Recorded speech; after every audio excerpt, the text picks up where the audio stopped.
Bienvenido a una nueva reflexión sobre el socialismo en Colombia. La vez pasada mencionábamos que es un tema incómodo en las conversaciones porque no ha sido una práctica amable. Es en Colombia ser o simpatizar con las ideas socialistas es una acusación. Ser socialista es producto de un estudio. Eso no es que a uno le digan que es socialista y ya lo es. Y lo otro decíamos que se usa para infundir miedo. Hoy voy a reflexionar sobre eso que mencionan en muchas ocasiones sobre el socialismo, que es un sistema, dicen algunas personas. Es un sistema que va envolviendo todo, se va apoderando de todo, va restringiendo al ser humano, lo va, como imagínese usted, metiendo lentamente en una jaula y cuando se da cuenta ya no tiene nada y además no es libre. ¿Qué es Colombia sino un sistema o está dominada por un sistema que las personas que tenemos más de 40 o 45 años lo hemos visto crecer a lo largo de las últimas décadas de una manera precisa, clara, narrada por innumerables fuentes, observada por quienes vivimos en Colombia? Un sistema de dominio de unos partidos políticos inicialmente hasta quizá finales del siglo XX, digámoslo así, que durante unos años en el famoso Frente Nacional se turnaban el poder y según cuentan las personas que participaban de esos turnos, eran fundamentalmente para favorecer la corrupción de un partido y luego entregarle al otro el turno para beneficiarse de ese acto llamado genéricamente corrupción, que es precisamente y concretamente apoderarse del Estado para beneficio propio, bien sea a través de contratos o a través de puestos burocráticos. El país sale de ese frente nacional y se encuentra con una violencia que fue creciendo, un sistema violento que fue creciendo alimentado por una poderosísima fuerza comparable solo a esas historias de grandes naciones o incluso, llamémoslo así, películas en las que se ha ejemplificado, se ha ilustrado la toma del poder por parte de organizaciones delictivas. En Colombia fue el narcotráfico. Narcotráfico, en esencia y su palabra, solo hace mención, solo se refiere al acto de transportar ilegalmente unas drogas, unas sustancias a otros países y ese dinero lavarlo, como se dice, para de alguna manera legalizarlo y poderlo utilizar en el consumo, en los hábitos de consumo que el narcotraficante que cada narcotraficante prefiere. Pero eso es solamente la descripción superficial. Y por supuesto, si hubiera sido breve la historia del narcotráfico, es decir, si se hubiera acabado, estaríamos hablando hoy de lo que fue en una época el narcotráfico.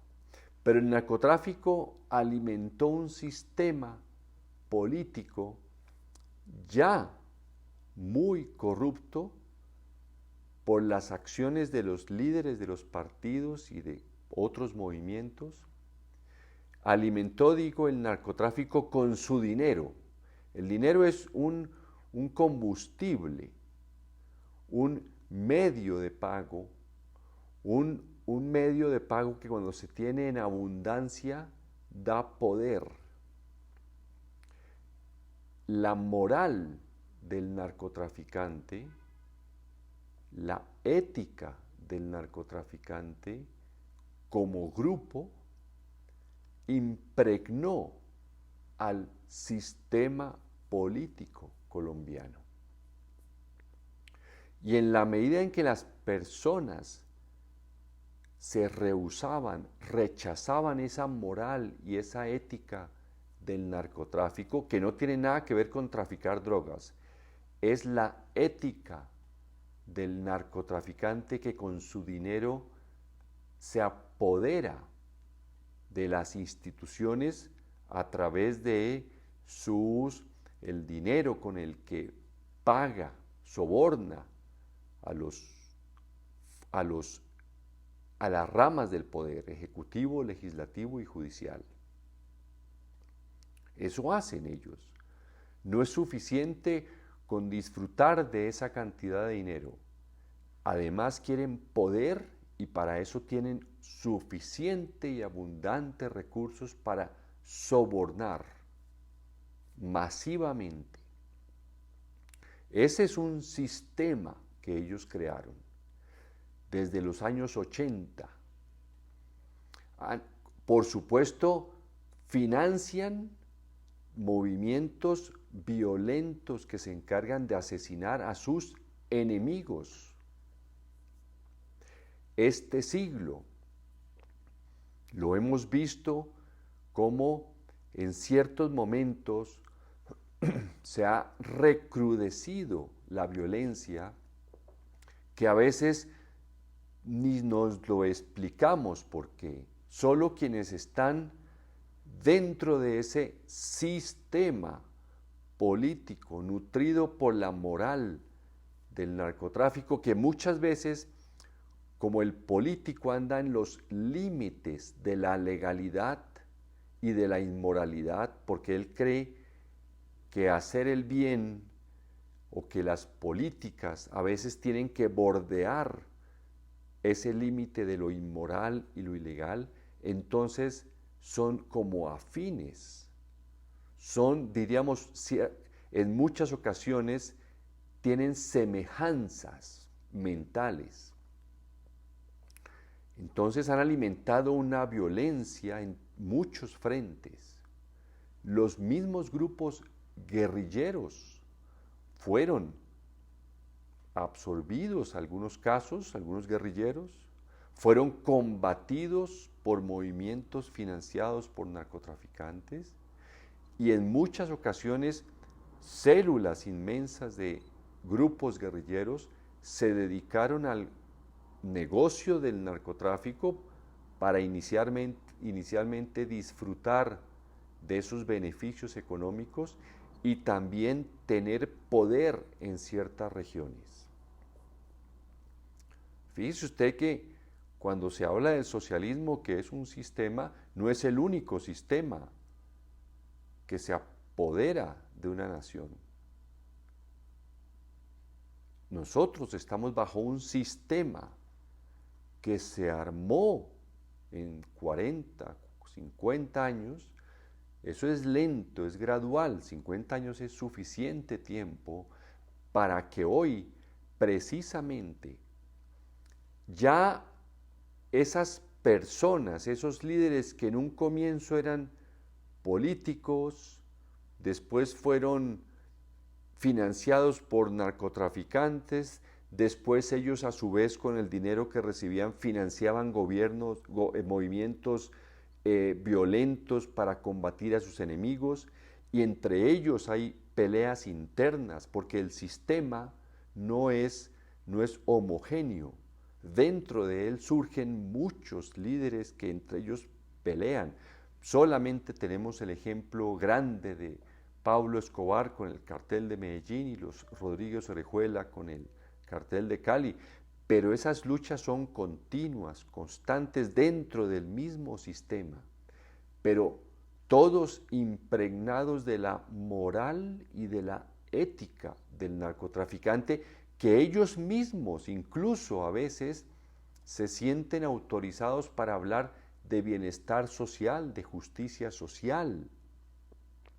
Pablo Escobar mismo, él realizaba obras sociales que seguramente con esas obras él se autocalificaba como una gran persona que entregaba bienestar a las personas, bienestar a los pueblos, a los necesitados.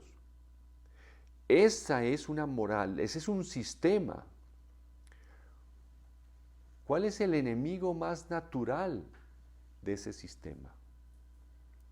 ¿Cuáles pueden ser las ideas que rechace con más furia ese sistema, esa moral, ya no digamos exclusiva del narcotráfico, sino de esa amalgama de morales nutridas por esa cultura? Discúlpeme la palabra, que la cultura deberíamos usarla para términos elevados de la humanidad, o ese estilo de vida más bien. ¿Cuáles son la gran furia? ¿Qué desata furia, rabia, violencia a las personas que dominan dentro de ese sistema? Pues ni más ni menos que las ideas que caen en ese recipiente llamado socialismo, en el que se cobra impuestos. Usted se imagina a un narcotraficante la furia que le da pagar impuestos, o a esas generaciones ya de personas vinculadas a ese sistema. La furia la desatan las ideas de llevar educación a los lugares en donde ellos, gracias a que no hay educación, pueden contratar a los campesinos y a los niños para sus cultivos, para reclutarlos para sus movimientos violentos o para sus negocios dentro de los cuales está traficar. Es una ofensa. El enemigo más importante de ese sistema actual colombiano es que en los campos se eduquen los niños, se eduquen los jóvenes, porque ya van a tener una alternativa y una moral distinta, asociada a la educación, a la formación y al trabajo que produce bienestar individual y social. Eso desata la violencia del narcotraficante y todo este sistema político, nutrido por esa pedagogía del estilo de vida que nació hace 50 años. Luego, efectivamente, es el enemigo, el socialismo, en Colombia, de ese sistema que nos ha gobernado al menos 50 años.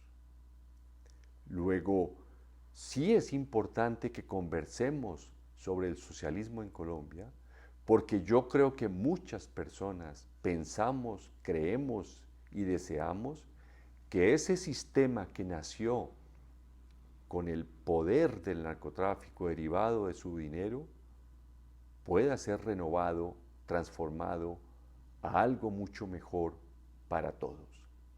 Muchísimas gracias y continuaremos en la próxima.